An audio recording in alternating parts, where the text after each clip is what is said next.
And if you were unlucky enough to be around them when they pulled their mask down to eat or take a drink or whatever, and you were so unfortunate to be able to see inside that mask, keep in mind it's white, intended to be white.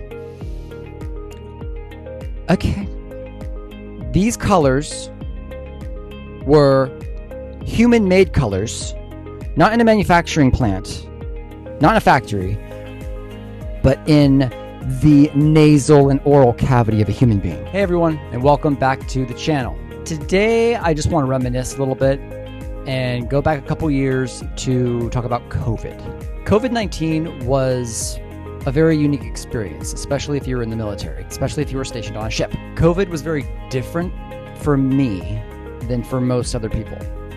I remember hearing stories of people back home saying, oh, we're in lockdown. Oh, we can't go anywhere. We can't work. We can't go get groceries. We can't leave the house. Everybody was just terrified, petrified to leave the house. And especially in the first, I'd say 3 to 6 months when COVID really hit hard, like March of 2020, I believe. I was very unlucky. And the same goes for all of my shipmates and anybody really who was out to sea when the lockdown started. So I got to my command in April of 2019. And between April of 2019 and February of 2020, we were doing a lot of sailing around. We were going to Hawaii tons of times. We were probably there 4 or 5 times in those, 8, 9, 10 months. And it was great. And it was kind of funny because we went to Hawaii so often. I was like, can we go somewhere else? Like, is there anywhere else but Hawaii that this ship can go? Oh my God. And so, yeah, we were all getting a little tired of Hawaii. And then COVID happened and we were all begging for Hawaii. We were all just praying to go somewhere because we really weren't doing anything. And if we were going somewhere, we were having pier visits, not port visits. We were pulling in somewhere and you couldn't leave the pier. You were restricted to the pier. So you leave the ship, walk on the pier. Oh, this is a nice pier. Oh, look at that. Oh, a buoy. Oh, seagull. Oh, Okay. I'm getting a little ahead of myself. Let's go back. Let's go back to February of 2020. Okay. So you know all about what happened from April 19 till February of 2020. Life was good. Life was in Hawaii, and it was getting a little monotonous, but little did we know bad stuff coming. So we left for an underway, and an underway is just, you're going out to sea for, could be days, could be weeks, it could be a couple months, but you might be doing some evolutions where the ship is getting ready to get, fully certified for deployment. You're testing your combat systems, you're testing navigation, you're testing engineering, you're testing, weaponry, you're testing everything on the ship that has to work that you can only test while you're underway. So you get underway and you do tests and you push things to their limits and you see what it can do. And it's great. So this underway in February of 2020 was supposed to be like 4 to 5 weeks. So we get back late March. So we leave I'd say about February 20th. It was, the second half of the month. And come mid-March, can't remember the exact day. I'm sure you can Google it, what day did lockdown start? But it occurred while we were underway.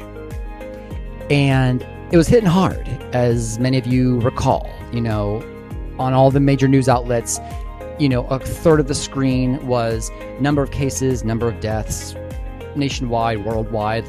Numbers just kept going up.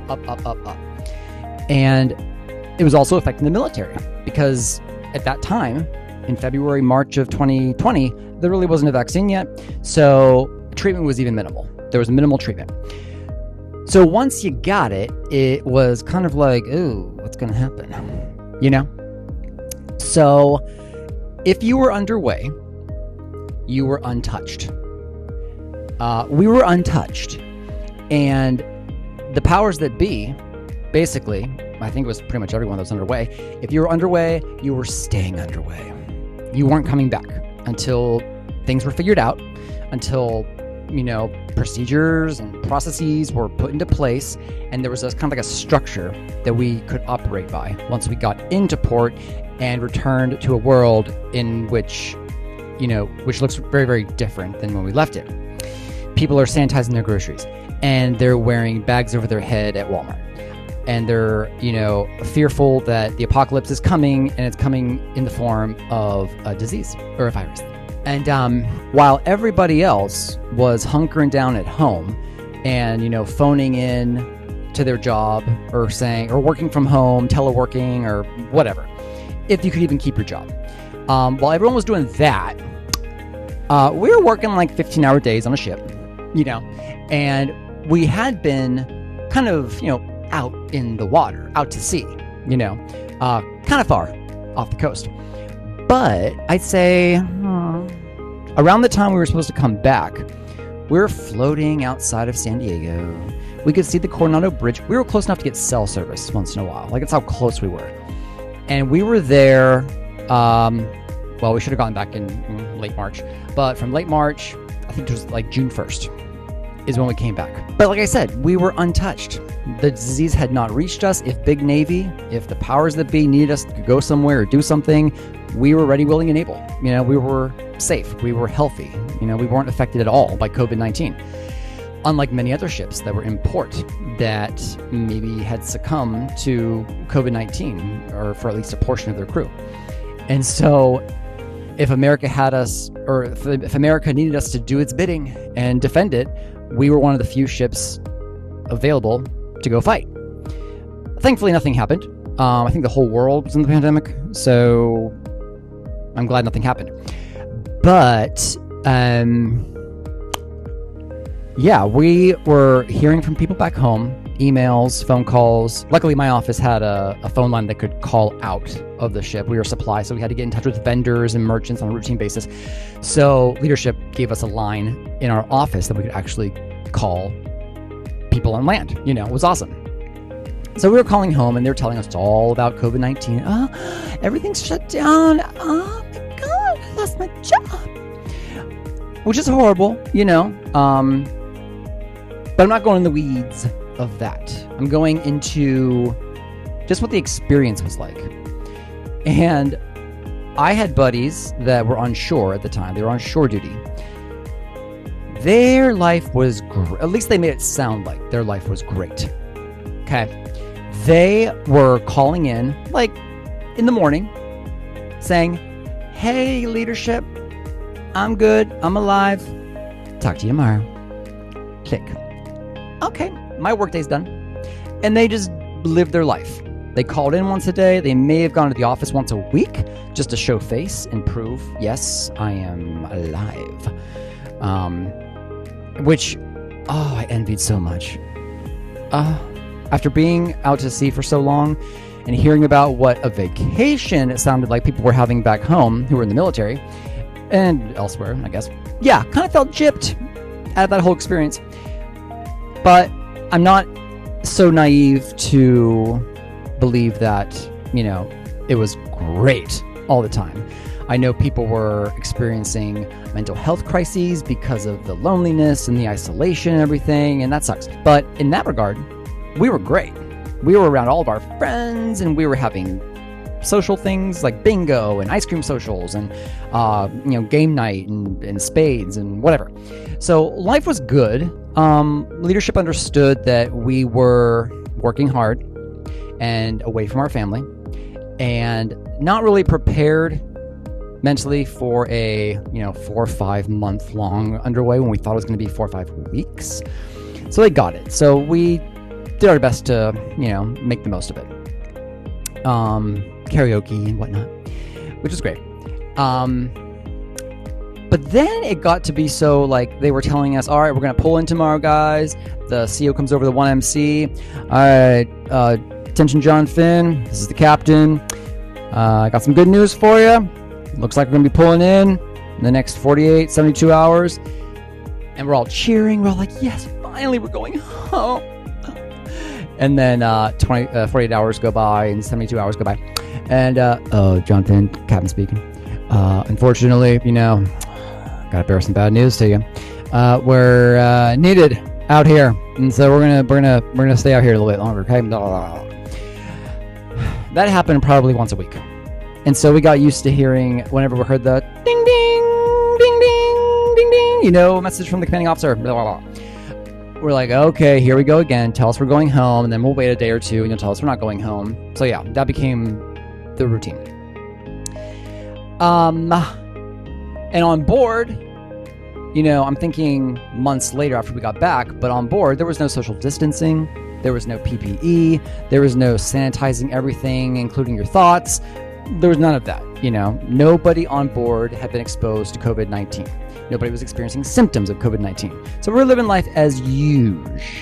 But like I said, once things got put into place and there was a structure to live by and there was an instruction that we had to live by, we got to pull back in, which was amazing. But like I said, it was a different world.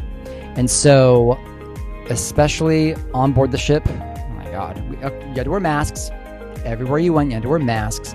Goes without saying. Social distancing goes without saying. And it was probably that full year. It was difficult. It was difficult to do your job. You know, in summertime in California, it's not like the Sahara, but it's hot. And wearing a mask all the time, it gets very annoying. You're sweating and it was not fun. Also, standing in line for chow, you had to be 6 feet apart. And so the line was like wrapped around the ship, you know, at least once. And it took forever to get through because the mess deck, you had to sit like 3 or 4 seats away from people. So only like a quarter of the seats could be used at any given time. And they put little stickers, you know, like, oh, an angry bacteria on a seat where you shouldn't sit or you weren't allowed to sit. And so you had to wait for someone to get up and leave before you could sit down because you're going to catch COVID. And that went on forever. And then once we started to go underway again, oh my God, but wait. So also, I never took advantage of this. And thinking back, I probably should have. But I'm not that kind of person. But there were a lot of people who were. All you had to do in order to get 2 weeks off was to call into your office early in the morning and tell whoever was there, hey, I'm experiencing symptoms. I have a sore throat and I'm congested and I have a headache and I can't really taste anything. 2 weeks off. No questions asked. You don't got to come in, take a test. You don't need to be seen by medical. You're just good for 2 weeks. See you in 2 weeks. Oh my God, so many people were doing that. Now, I'm not saying that they weren't sick. Okay. But I knew how much integrity these people had, and I think it's safe to assume that they were faking it. They were just full of shit. And so, yeah, a lot of people, you didn't see them for 2 weeks. And they might have done that like twice or 3 times over the course of like 3 or 4 months. Like, oh, I got it again. I'm sick, you know. And yeah, thinking back, God, I should have taken advantage of that. I could have had 2 weeks off. Then I could have experienced what life was like for everybody else. You know, just staying in and being closed in, shut in, you know. So yeah, that was that. So let's cut to, oh, wait a minute. Oh my God. Okay. As y'all probably know, there are some disgusting people in the world. And the same is true for the military. We have our fair share of disgusting people who don't know how to stay clean and just be human. Okay. So we had a shipmate, not going to give names, not going to give rates or rank or gender or age, nothing, because I don't want to call anybody out. But for those of you who know me, you know who this person is. We had a person that always wore a white mask. Now, those were the free ones we gave out. We were supply. We had all the PPE. We had the masks. We had the poopy suits, which were basically the suits, the paper suits that went all over you when you had to go and sanitize something. We had the disinfecting spray. We had little disinfecting blobs you throw in water and it, you know, bubbles and it makes a COVID-killing concoction. We had gloves, everything. And so, supply, me, Walmart, basically, we gave out free whitey-tighty face masks. They were cheap. We We got thousands of them, and everybody got them on the ship. If you didn't, it came to work without a mask, you had to wait for someone to come out to the pier to give you a mask before you could walk on the ship. And these were like cheap, rickety masks, you know. Nobody who had any self-respect would wear them. They would go out and get their own. And there were lots of different kinds of masks, lots of colors. But we couldn't really wear any color of the rainbow. We had to wear either black or navy blue or white or like dark gray. So we couldn't wear like, you know, yellow or green. And so this person, I think I'm not saying he or she, they wore the same mask for probably like 3 months straight without washing it. And if you were unlucky enough to be around them when they pulled their mask down to eat or take a drink or whatever, and you were so unfortunate to be able to see inside that mask, keep in mind it's white, intended to be white. Okay. These colors were human-made colors, not in a manufacturing plant, not in a factory, but in the nasal and oral cavity of a human being. If that mask came down and you said, oh my God, orange, yellow, brown, and there were chunks. I kid you not, it was not just fabric, there was matter. There was a mass in there. I can only assume it was a combination or an assortment of, you know what? Use your imagination. That's what it was. And this person also, they were very notorious for walking around their berthing in bare feet, picking their toes. Or no.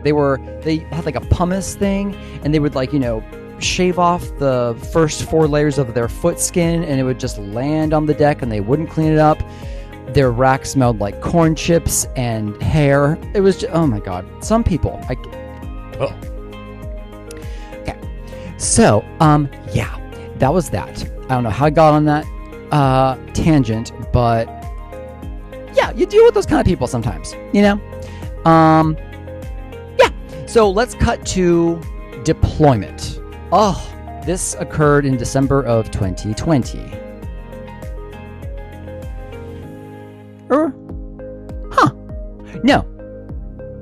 No, I don't think so. No, I think it was December of 2021, I think. Yeah, like a full year and a half. I don't know. One of those months, one of those years.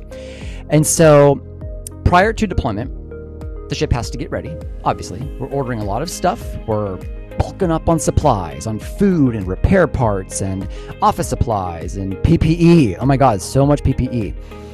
Oh, but wait. So, okay. Sorry. Backtrack a little bit. When we were going underway, between when COVID hit and deployment, we were still doing some underways. We were still testing some of our, you know, systems on the ship. And some people would get sick while underway. And so we had a berthing specifically for those people. So if there were like, you know, 5 or 10 people over the course of the underway that got sick, we'd stuff them in that berthing. We'd bring them meals.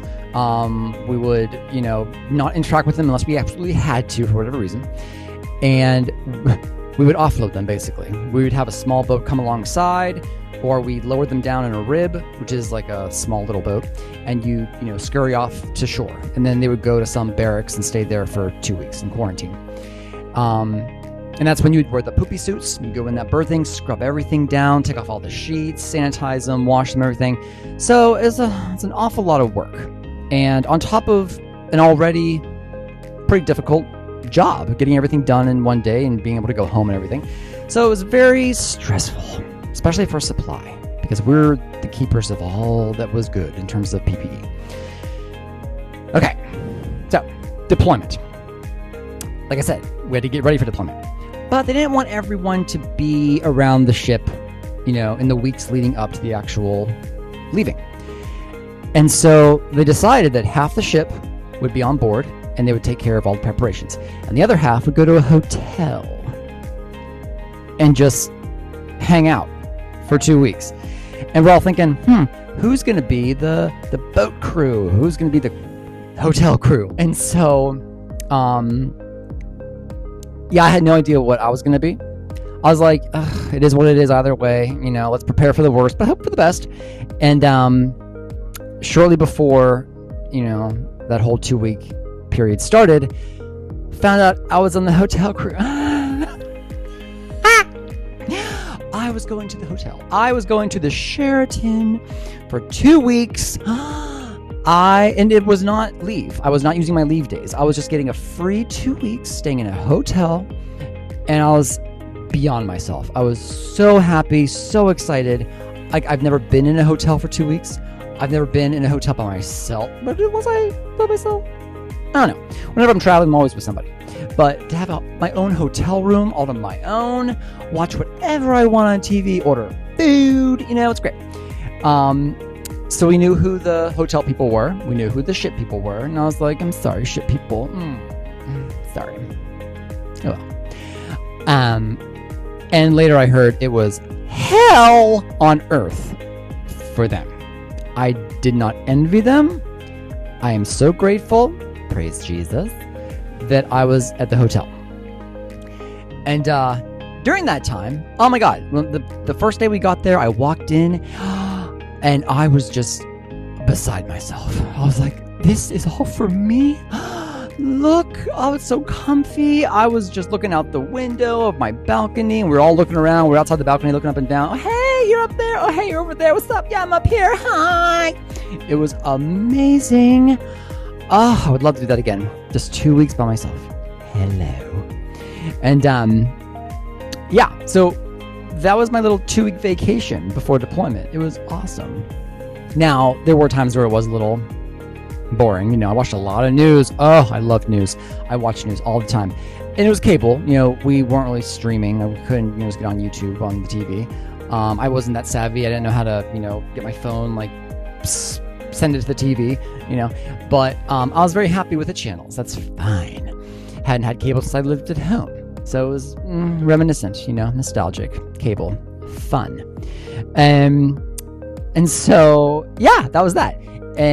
But before we got to the hotel, we had to go to this big soccer field where they tested us to make sure we didn't have anything. I was like, please let me be negative. I want to go to a hotel. And we were all negative. And we all just plopped on a bus and they took us to the Sheraton, and the rest is history. Any Hoozle biscuits. Good times. And then it was time to go back to the ship and sail away. We went to the South China Sea. We went through the Taiwan Strait a couple times just to, support freedom of navigation and everything, and the UN and all that jazz. Stopped off at Japan. Where else did we go? Guam, I think. We went to Sasebo in Japan. But like I said, we couldn't get off the ship and really go do anything. We couldn't explore the country. It was still, COVID still present, still among us. And so it was kind of a shitty deployment, but it was our maiden deployment. It was the ship's first deployment ever, because it had been commissioned in 2018. I have this. So this is my ship. This is the John Finn. Okay, and it says here that. Commissioned in 2017. Commissioned in July 15th, 2017. So by the time I got there, she was almost 2 years old. But yeah, that's her. This is the John Finn, my first ship. Hi. Does it say the maiden deployment? I don't think so. Steadfast defenders, stand fast and fight. Yeah, great times. Then we get home and everything is hunky-dory. We're still kind of doing social distancing. We're still practicing, the same precautions that we did before. And then it kind of petered off a little bit. But we had to get vaccinated. Now, here's the funny thing. we were made to believe that it was mandatory. But some people refused. Now, unfortunately, they were separated. They could not stay in. I guess they were fighting it for a year or so, but at the end of the day, they were forced out. Cut to about 3 months ago at my current command, this guy comes in and basically tells us that he is getting back into the Navy. He was one of the guys who refused the COVID shot, and he was re-enlisted. He was like getting back in. He was a second class, and he was explaining to us that from the time he got out until he joined again, they were going to give him back pay. So this is probably like 3 years, at least 3 years of back pay. And if you're making as a second class, I don't know, like $40,000, $50,000 a year, that's just salary, not BAH, just salary. You're getting all that back, 3 years worth. Now, of course, taxes and everything, but maybe, I don't know, 100 grand, 80 grand, 100 grand. And he was working in construction in that time frame. So he was making money, and now he's getting like a big bonus. I'm like, good for you, you know? I got the shot. I wanted to get the shot. I'm not getting political. I just didn't have any reason to believe it was bad. I could see that COVID was bad. And so I didn't want to get it. I did get it like a couple times, but it wasn't debilitating. You know, I think it was better because I had the shot. But anyway, that's neither here nor there. So, yeah, I think it was a very different experience than most other people because I had to go to work. We had to go to work every single day. There was a temporary time, I believe I remember, where it was like workday, off day, workday, half day, workday, off day, workday, half day. So it was like maybe not every single day, but and every duty section was like that. So if we had 4 or 5 duty sections, it wasn't the same for everybody, but every day somebody, like this chunk of people had a half day, and this chunk of people had an off day, and the next day this chunk of people had to go to work all day, this chunk was off all day. Like, you know, it was minimal manning. So maybe you weren't going to work every single day, but it wasn't like those short commands where you just like, good morning. That's it, you know? Crazy. So jealous, so envious. Very different experience. Much different than what I'm always told, you know? Oh, COVID was horrible. My God, we couldn't do anything. It was so boring. It was so boring. I wish I could have been bored. But, you know, the grass is always greener on the other side. I'm sure those people who were bored were wishing they could work and do something in life, you know? So maybe I had it better. I don't know. But, yeah, hope y'all enjoyed this video. It was very much off the cuff. I didn't have any notes prepared. I didn't know even what I was going to say half the time, but just memories trickling back in, and I wanted to share them with you. Because if it happens again, maybe you might have a similar experience in terms of life in the Navy. I'm not really sure how the Air Force was, or the Army, or the Marines, or anywhere else, but all I can speak is the Navy. Hope y'all enjoyed the video. If you liked it, please give it a thumbs up. Please help the algorithm or whatever. Send this to other people who might want to watch it, who, you know, might be entertained by it. Give me a comment. Say something to me. Say hi. I'll take anything. I'll take a hi. I'll give you a hi back. And then please subscribe. I got 2 subscribers. Yay. I've been on for like a month and a half. I get 2 subscribers. Thank you, whoever you are. Thank you for subscribing. I really appreciate it. And those who have commented so far. Thank you. I really appreciate it. But tons of videos are already uploaded, like 18, I think. I have uploaded 18, 19, I don't know. If you haven't seen any of my other videos, let's see if I can muster up some magic. How about that one? Or you could always watch that one.